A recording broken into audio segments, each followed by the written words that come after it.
Alright, welcome back. So, this time I'm doing a little thing for Meshy. Meshy 6 preview plus Nano Banana Pro. It's pretty awesome. What you just saw there was a character that was generated with AI yesterday, or a day or two ago, I think at this point. I don't know, I've been working so much the days start to blend together. Anyways. Yeah. So those were Meshy generated characters. And, yeah. When I started this process, I'd already kind of refined the prompt, because I was working on a bunch of characters already. So I didn't really need to change too much. Just had to sort of, sit down and generate some stuff that I liked. Eventually I did get something. I liked this character here. This one was very much in line with what I was looking for. I was pretty satisfied with this, actually. I went ahead and generated a high-resolution 3D model for this. When I say high resolution, I mean like it's just got a lot of topology in it. Almost 1 billion. I'll be excited when they get to 2 or 3 million and just get that much more detail into the character. That'll be interesting to see.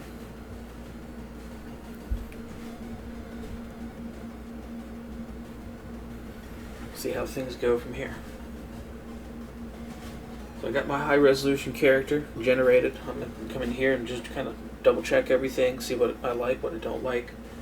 I didn't have any problems with this one, so I didn't feel compelled to do a remesh, or excuse me, to do a regeneration, and I went straight into remeshing. Here, I try to remesh down to about 75,000 polys. That might seem like a lot for some developers, but that's actually pretty standard by this time. I think that's even a little low for a background NPC in this day and age. I think most background NPCs are probably pushing towards the 100,000 polys by now. It just kind of depends on what the project's limitations are and what the goal of the art team is. You can get some pretty hefty hair pieces going on NPCs that push their poly counts up pretty high.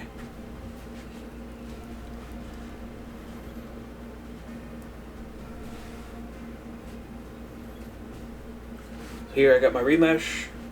Remesh is looking pretty good. I'm pretty satisfied with what I got here. We're going to go straight into retexturing.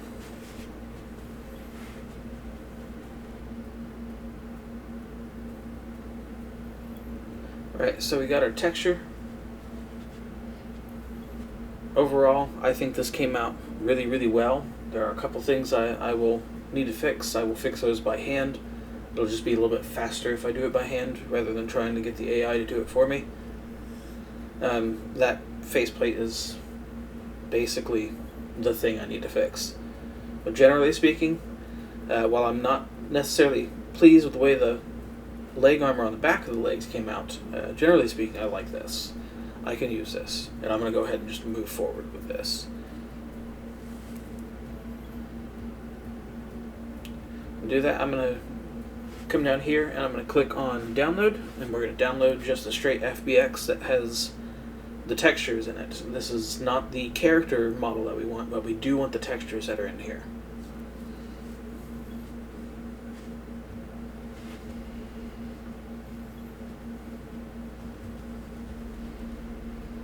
Next up, we're going to go to rigging. This shouldn't take too long. Rigging is pretty easy. I usually have to change the chin and groin positions on these spacesuits, but it's not a big deal.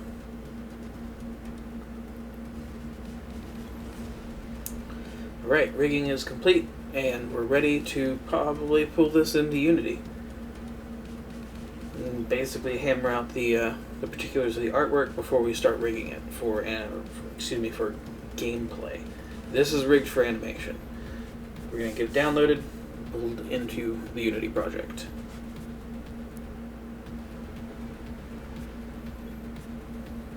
Over in Unity, you can see I've already got a character that I generated previously pulled in here. This character was built with a prefab that is available inside of the Malber's Animations plugin for Unity. For what you get for what you pay is extraordinarily impressive. The person who put this plugin together really needs a shout out, Malbers. Thank you very much for putting this together. This has been a lifesaver. There is way more in this plugin than I anticipated when I first picked it up. Yeah, you're definitely getting a value. I think, personally, I think you should charge more, but yeah. Anyways,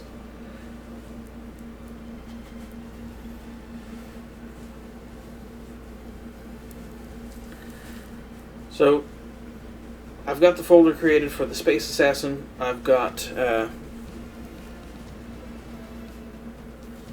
character pulled in and renamed. We're going to get the textures pulled in as well. We get the textures pulled in, and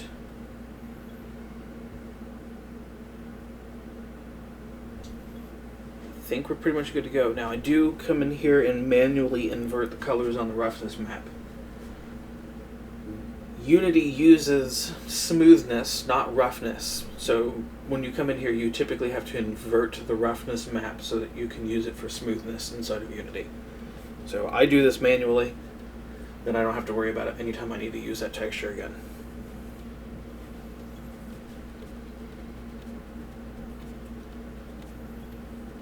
Next we're going to create the material. And I usually add a suffix to the end of my materials and most of my assets. In this case, I'll be adding MTRL.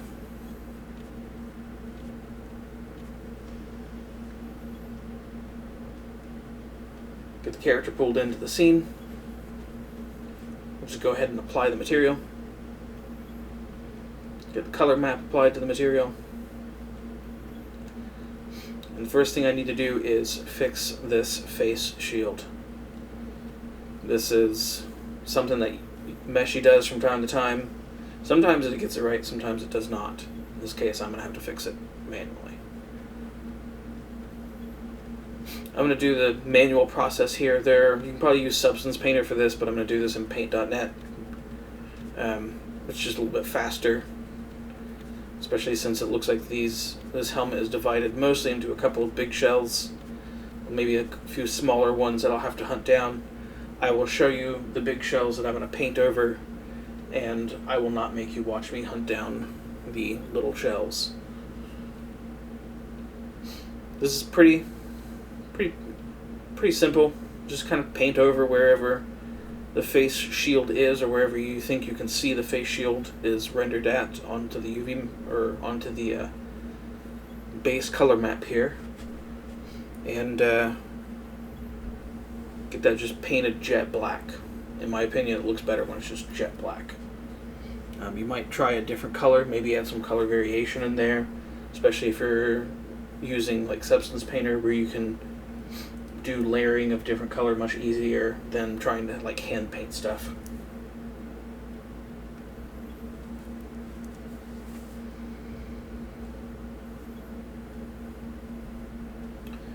Alright, so that's the first big shell.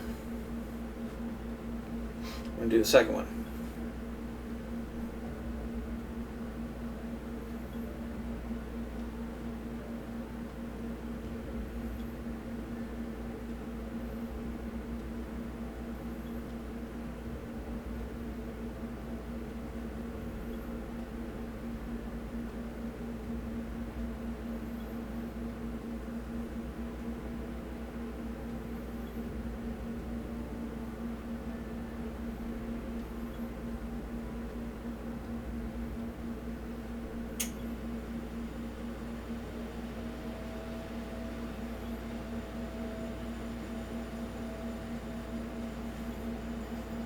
Hit save.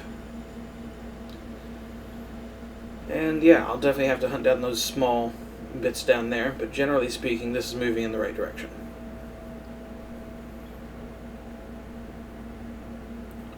Alright, so I've gotten all of the face shield painted jet black. We're ready to begin rigging this character for gameplay. Close that down.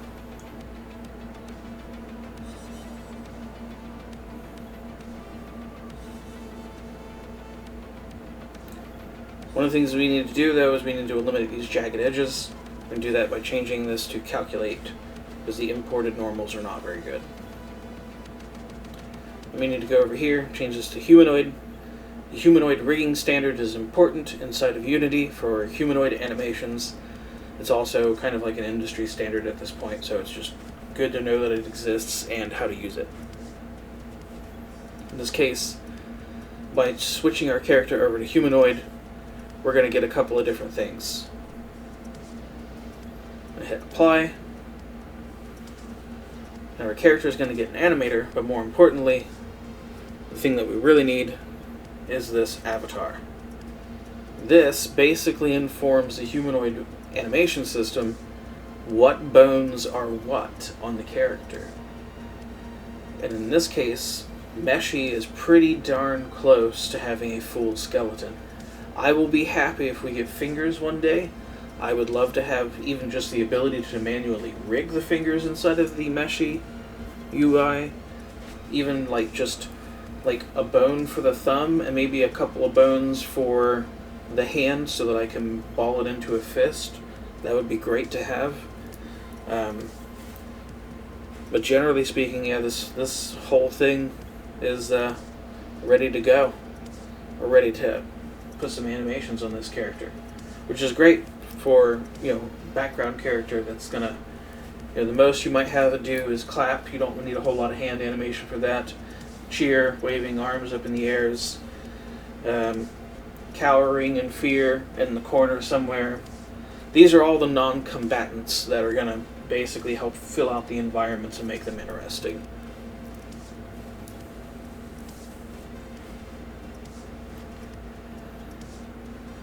So with that good to go, we load up our normal map. We also need to make sure that it's tagged as a normal map in the import settings. And because the normal maps have a tendency to blow out from Meshy to Unity, and sometimes they don't exactly correlate to the character's mesh, like the texture details. Typically what I will do is I will lower the normal map on some characters either to 0.1 or 0.2 to just kind of eliminate some of the funkiness of the normal maps that come out of Meshy. Next thing I need to do is I need to make the mask map. I don't have this tool natively. This is something that comes with another plugin called Entera, which is a terrain shader. This is a really nice tool. I wish this was kind of just baked into Unity at this point, but yeah, this will allow us to take our metallic and our smoothness map and bake it into the mask map, which is what we need for the high definition render pipeline.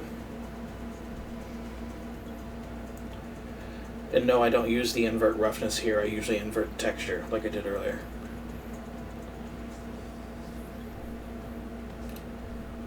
Hit save.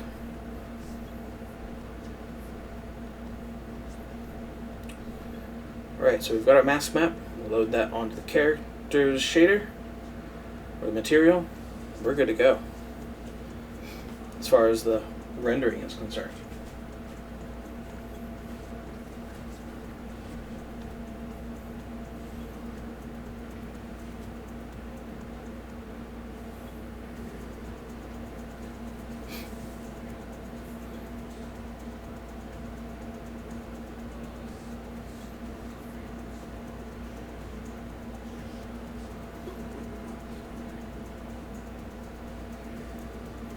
So at this point I'm basically going to unpack all of these prefabs and we're going to start working on getting the character put into the gameplay rig. All of this process inside of Unity is getting the character ready for gameplay, but this process right here is getting the actual animatable character into the gameplay rig so that the gameplay rig can use it.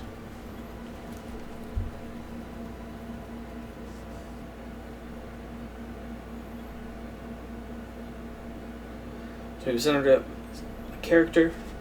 We want to delete the old character, pull the new character out of that container, and drop it in there. We need to switch this to body part because this is going to get colliders on it. And then we need to load the character's mesh into the LOD group and then hit recalculate bounds. The collider that we need on the skeleton also needs to come here. I'm going to borrow the collider from this character over here. We're going to get it from the hips, or the spine too, I should say, not the hips. Hips is kind of weird. Spine 2 is actually the best joint for this, I've found. This is pretty much good to go at this point in terms of collisions, because, like I said, these are very simple characters. They're not going to have a whole lot of interaction with the player. They do need to be able to take a bullet, though. Because, like, the death of a villager is going to be, like, a thing eventually. Get that loaded into the animal controller.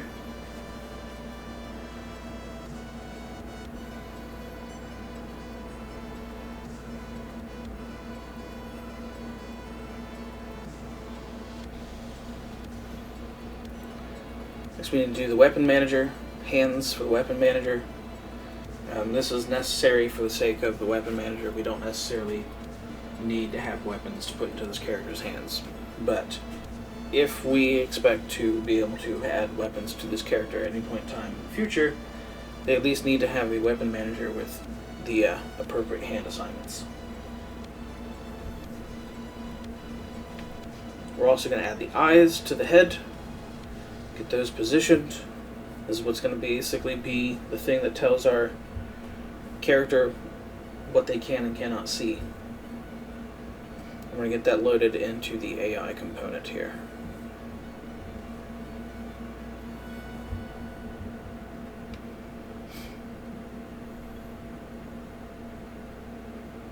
One last thing we need to do, we need to grab the avatar we created earlier and drop it here. And this character is ready for gameplay.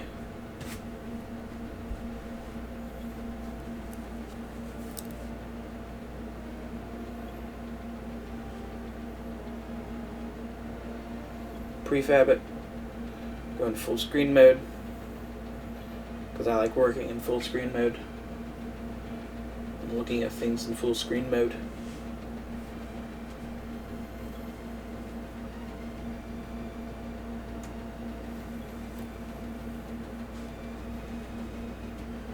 Bring a character over here, and we're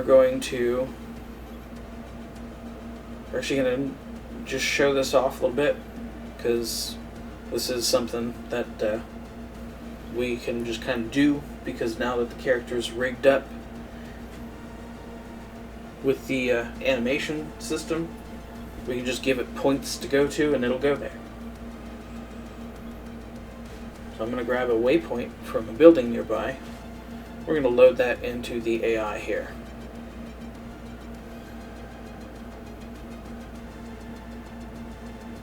There we go. And then we're going to hit play.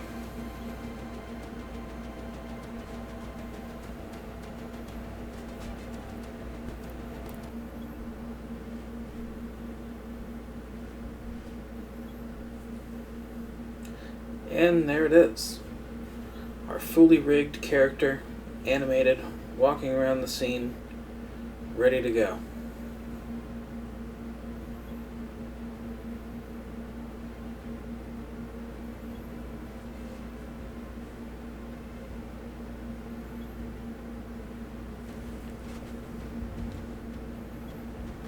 Well, I think that's all I have. That's it. That's the whole process. Till next time.